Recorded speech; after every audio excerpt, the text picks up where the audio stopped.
আসসালামু আলাইকুম। ইনশাল্লাহ সবাই ভালো আছেন। আলহামদুলিল্লাহ আমিও ভালো আছি। যে যেখান থেকে আমার ভিডিওটি দেখছেন সবাইকে অসংখ্য ধন্যবাদ ও সবার প্রতি ভালোবাসা রইল। আজকে যে আপনারা সকলেই জানেন আজকে পয়লা মে, এখানে সবারই আপনার বন্ধ। তো এই জন্য আজকে হয়তো বা ভিএফএস গ্লোবালের আজকে মেসেজের বিষয়গুলো না কথা বলে আমি একটু অন্য ধরনের কথা বলবো। আপনারা সবাই ভিডিওটা পুরোটা দেখার চেষ্টা করবেন। আর এমনিতেও আপনার ভিসার ব্যাপারে বা অ্যাপয়েন্টমেন্ট এইসব বিষয়ে একটু ছোট করে আলাপ করবো। তো ইনশাল্লাহ ভিডিওটা পুরোটা দেখার চেষ্টা করবেন।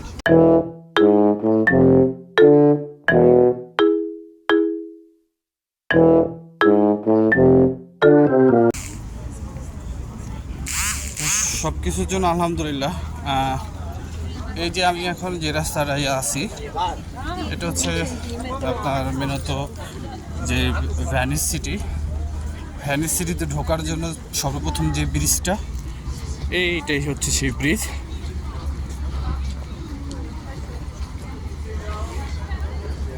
আপনারা দেখতে পাচ্ছেন। তো আমি একটু এই দৃশ্যগুলো দেখার পাশাপাশি আমি একটু আপনাদেরকে বলি যে আপনারা সবচেয়ে বেশি আমাকে মেল করতেছেন মালিকের ডিক্লারেশনের যে ব্যাপারটা, সেটা নিয়ে কি অ্যাপয়েন্টমেন্ট ছাড়াই মানে জমা দেওয়া যাবে কিনা। দেখেন, আমি এটা নিয়ে গতকালকে একটা ভিডিও করছি, সেখানে আমি আপনাদের বইলা দিছি একটা কথা যে মালিকের যে ডিক্লারেশন পেপারটা, সেটা আপনার যদি মালিক পেরপুত্তরা থেকে দিয়ে থাকে, যদি পেরপুত্তরা থেকে আপনার ডিক্লারেশন দিয়ে থাকে যে এটা ইমিডিয়েটলি জমা হবে, তাহলে এটা অলরেডি এম্বাসিতে ফরওয়ার্ড হয়ে যাবে। পেরপুত্তরা থেকে এম্বাসিতে পাঠিয়ে দিবে এবং এম্বাসি এটা আপনার ভিএফএস গ্লোবালে পাঠিয়ে দিবে যে আপনার এরকম এই নলস্তার প্রোটোকল নাম্বার, এই ব্যক্তিটার এই নাম, এই ব্যক্তিটা যদি ভিএফএস গ্লোবালে আসে মানে তার জানে সরাসরি আপনার ফাইলটা জমা দিতে পারে। এছাড়া অন্য কোনোভাবে আমার জানা মতে অন্য কোনোভাবে আপনি জমা দিতে পারবেন না। দ্বিতীয় যে বিষয়টা, অনেকে বলতেছেন আমাকে যে ইমেলের অ্যাপয়েন্টমেন্ট জুন জুলাই আগস্টে করছেন কিন্তু এখনও অ্যাপয়েন্টমেন্ট পান নাই। তো এখন কবে পাবেন বা করণীয় কী?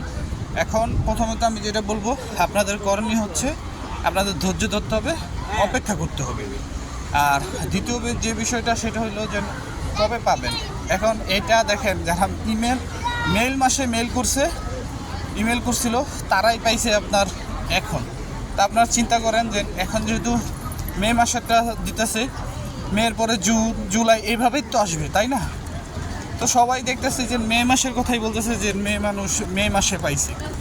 তো যাই হোক, আশা করি এই জিনিসটাও বুঝতে পারছেন যে অ্যাটলিস্ট মে মাসের পর জুন মাসটা আসবে, সেই মাসে হয়তো বা আপনারা অ্যাপয়েন্টমেন্ট পেতে পারেন। এটা যেহেতু সিরিয়ালভাবে হচ্ছে, আমার মনে হয় সিরিয়ালভাবেই শেষ হবে। এবং সর্বশেষ যে বিষয়টা, যে ভিসা পাওয়ার যে বিষয়টা, দেখেন ভিসা পাওয়ার যে বিষয়টা সেটা পুরোপুরি ডিপেন্ড করে আপনার মালিকের উপর। রিসেন্টলি আমরা যে জিনিসগুলো দেখছি যে যাদের 25 সালের 14 তারিখে, এপ্রিলের 14 তারিখে জমা দিয়ে 29-30 তারিখে ভিসা পেয়ে গেছে, সরাসরি ভিসা পেয়ে গেছে।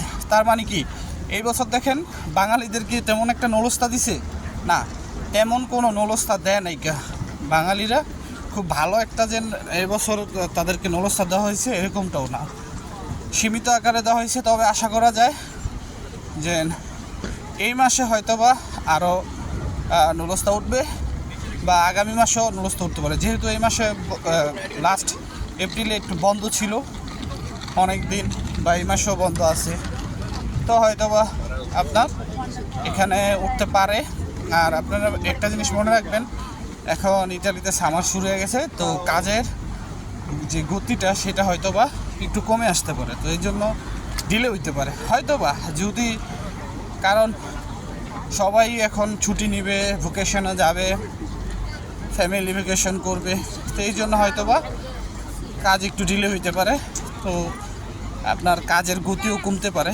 তো এই কারণে আমার মনে হয় না যে হবে, কিন্তু আমরা পিছনে ফিরে তাকাইলে দেখতে পারি যে এরকম হয়েছিল। তো যাই হোক, এই জিনিসগুলোই আপনাদের জানানোর দরকার ছিল।